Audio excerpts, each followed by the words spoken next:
Pemerintah telah mengeluarkan surat edaran yang meminta para gubernur tidak menaikkan upah minimum provinsi 2021 atau disamakan saja dengan UMP 2020.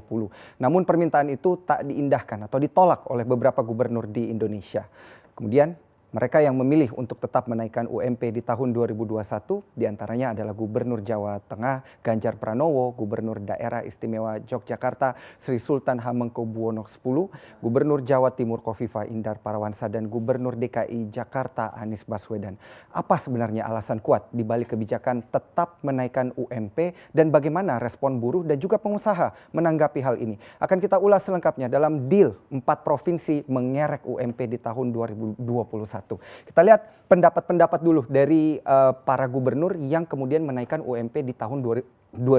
Kita mulai dari Gubernur DKI Jakarta Anies Baswedan yang mengatakan bahwa kegiatan usaha yang terdampak COVID-19 ini UMP-nya tidak mengalami kenaikan atau sama saja sebenarnya dengan UMP tahun 2020, sedangkan kegiatan yang tidak terdampak untuk COVID-19 ini dapat mengalami kenaikan. Jadi sebenarnya ini bisa menjadi satu opsi begitu bagi perusahaan yang memang melihat bahwa kinerjanya di tahun 2020 ini baik-baik saja, bisa menaikkan UMP. Tapi apabila perusahaan tersebut dikatakan sangat terdampak oleh COVID-19, maka bisa mengajukan ke Dinas Ketenagakerjaan, Transmigrasi dan juga Energi bahwa tidak akan menaikkan UMP di tahun 2021. Jadi sifatnya opsional sebenarnya, tidak secara menyeluruh harus dinaikkan UMP-nya. Yang kedua, kita lihat pendapat dari Gubernur Jawa Tengah Ganjar Pranowo yang mengatakan bahwa mereka punya waktu atau perusahaan-perusahaan tersebut punya waktu sampai tanggal 21 November untuk menyusun UMK itu sendiri karena memang di daerah mereka ini menggunakan UMK ya bukan UMP. Kemudian untuk dari kalimatnya sendiri dapat artinya nih yang digunakan adalah kata dapat, artinya bisa iya atau bisa tidak begitu yang dikatakan oleh Gubernur Ganjar Pranowo, di mana artinya sifatnya juga opsional begitu ya, kembali lagi ke daerah dan juga ke perusahaannya masing-masing. Yang ketiga, kita lihat pendapat dari Arya Nugrahadi, Ketua Dewan Pengupahan di area Yogyakarta yang pada saat itu sudah melakukan pertemuan khusus dengan Sri Sultan Hamengkubuwono X yang mengatakan bahwa Gubernur Daerah Istimewa Yogyakarta telah menandatangani keputusan Gubernur nomor 319 tentang penetapan UMP tertanggal 31 Oktober yang artinya memang menyetujui begitu untuk ada kenaikan di wilayah-wilayah ini. Dan ada satu lagi kemudian yang dapat kami tambahkan yaitu di wilayah Jawa Timur yang kemudian juga menaikkan dengan rentang yang paling tinggi sekitar 5,5% begitu ya, lebih tinggi daripada rentang untuk wilayah-wilayah lainnya yang memilih untuk menaikkan UMP. Nah, ini menarik alasan-alasannya, apakah sebenarnya alasan-alasan ini sangat urgent begitu untuk dilakukan dan sebenarnya apa sih pendapat dari Kementerian Ketenagakerjaan terkait dengan upah minimum provinsi yang kemudian sebaiknya dikatakan tidak dinaikkan. Nah, ini kita langsung lihat pendapat dari surat keputusan Kementerian Ketenagakerjaan yang diberikan oleh Menteri Ketenagakerjaan Ida Fauziah. Di sini dikatakan bahwa penetapan upah minimum tahun 2021 ini mempertimbangkan kondisi perekonomian di Indonesia pada masa pandemi dan perlunya pemulihan ekonomi nasional. Diminta untuk para gubernur untuk tidak menaikkannya karena memang melihat kondisi koreksi dari pertumbuhan ekonomi yang dikatakan juga oleh Sri Mulyani di kuartal ketiga ini bisa saja kita terkoreksi 1 hingga 2,9%. Datanya memang belum dirilis, di mana pada hari ini BPS baru merilis data inflasi. Inflasi menjadi satu komponen untuk menghitung kenaikan dari UMP, tetapi data pertumbuhan ekonomi di kuartal ketiga ini memang belum ada begitu atau belum dirilis. Hanya proyeksi dari Sri Mulyani saja sebelumnya yang menjadi acuan. Jadi sebenarnya ini masih menjadi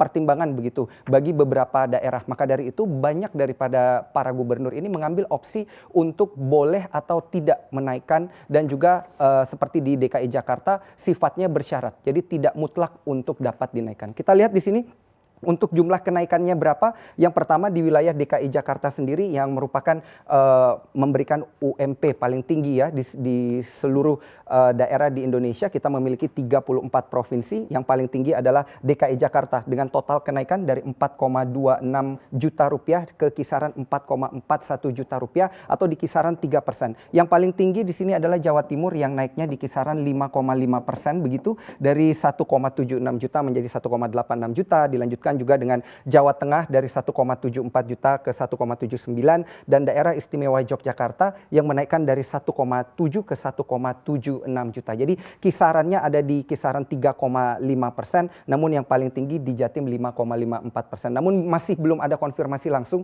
dari Gubernur Jawa Timur atas alasan kenapa kemudian menaikkan. Beberapa informasi yang kami himpun terkait dengan alasan daripada para gubernur ini untuk menaikkan upah minimum provinsi adalah perhitungan daripada inflasi dan juga pertumbuhan ekonomi. Sebenarnya kalau kita lihat di kuartal ketiga ini bisa saja pertumbuhan ekonomi terkontraksi dan juga inflasi dikatakan sangat rendah begitu, masih terkontraksi secara year to date perhitungannya. Nah, berdasarkan perhitungan ini tentunya seharusnya upah minimum provinsi di tahun 2021 minus begitu. Karena terlihat dari pertumbuhan ekonomi yang juga diproyeksikan minus. Nah, tetapi inilah kebijakan yang diambil oleh Menteri Ketenagakerjaan daripada memang diturunkan atau kemudian dikurangi begitu untuk upah minimum provinsinya, sebaiknya memang tidak dinaikkan atau stagnan begitu ya di level yang sama dengan UMP di tahun 2020. Lantas bagaimana respon daripada KSPI begitu atau Konfederasi Serikat Pekerja di Indonesia? Inilah informasi yang kami himpun,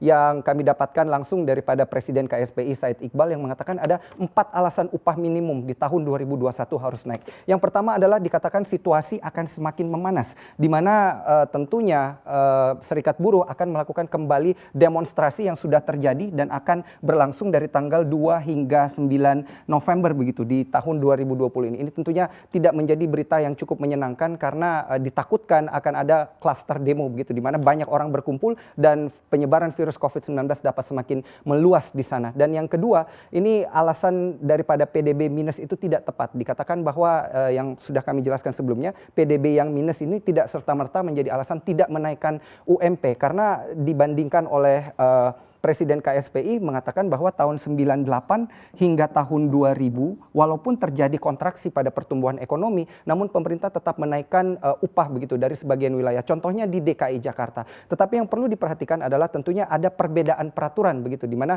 kenaikan upah minimum di tahun 2021 ini didasari atas Undang-Undang Nomor 78 Ketenagakerjaan tahun 2015 begitu ya. Ada perbedaan sekitar 15 hingga 16 tahun peraturan di sana yang mungkin harus ditelusuri lebih lanjut. Yang ketiga di sini daya beli yang dikatakan semakin menurun apabila dilakukan kenaikan upah minimum provinsi, dipercaya daya beli kemudian akan semakin meningkat dan tentu ini perlu diperhatikan lebih lanjut gitu. Apakah memang benar kenaikan 3 hingga 5% ini dapat secara signifikan mendorong daya beli masyarakat yang dikatakan semakin menurun, karena kita lihat beberapa datanya pun juga setelah dilakukan interview kepada beberapa ekonom dan juga ahli yang mengatakan bahwa memang kondisi masyarakat saat ini tidak serta-merta melihat hanya pada daya beli yang menurun, tetapi pada daya beli yang dipertahankan begitu oleh para konsumen. Dan yang keempat, di sini kita melihat alasan untuk menaikkan upah minimum, tidak semua pengusaha dikatakan kesulitan. Nah, hal ini juga sudah dikonfirmasi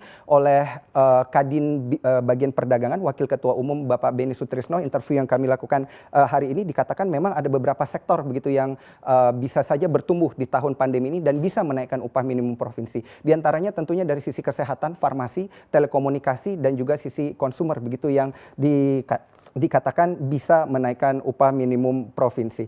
Terakhir, mari kita lihat di sini respon daripada pengusaha dan juga pengamat pada kenaikan upah minimum provinsi. Kita lihat Ketua Umum DPD HIPI DKI Jakarta, Sarman Simanjorang, mengatakan bahwa jika dalam kondisi seperti ini ada kenaikan UMP, maka pengusaha akan melakukan rasionalisasi ya. Di sini kalimat yang sedikit diperhalus tapi artinya memang cukup mengerikan. Rasionalisasi bisa saja mendorong para perusahaan untuk menjadi lebih rasional dalam menghitung cash flow mereka dengan cara melakukan PHK yang lebih banyak lagi. Begitu ya. Ini bisa saja terjadi karena tentunya ada kenaikan 3 hingga 5% tersebut yang bisa membuat cash flow daripada perusahaan menjadi negatif. Dan kemudian yang terakhir di sini pendapat daripada Ketenagakerjaan, pengamat Ketenagakerjaan Aloysius Uwiono yang mengatakan bahwa demo mengenai upah minimum ini salah besar dan harusnya serikat pekerja memperjuangkan kenaikan upah anggotanya di masing-masing perusahaan. Jadi tidak perlu ada unsur politik atau politisasi di sana, tetapi dilakukan saja antara buruh dengan kemudian dilakukan kesepakatan langsung dengan